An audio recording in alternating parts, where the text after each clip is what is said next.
পরীক্ষা শেষ হয় নাই, রয়ে গেছে। কি করবো, তোমাদের জন্য ভিডিও বানাইতেছি।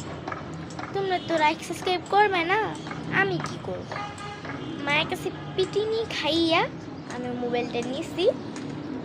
আমার সামনে পরীক্ষা, তোমরা দোয়া করে দাও। আর আমার বার্থডে ব্লগটা কিন্তু হবে। যদি তোমরা চাও, আমি কিন্তু, তোমরা যারা ময়মনসিংহে থাকো তারা কিন্তু বলবে কমেন্টে যে আমি আসবো। আর আমার আর আমার ভিউজ দেখো কত কম, আর সাবস্ক্রাইবার কত কম।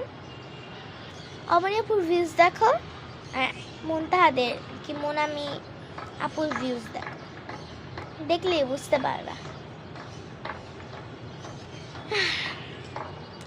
Bye bye. তাও আমি হ্যাপি তোমরা যদি লাইক করো।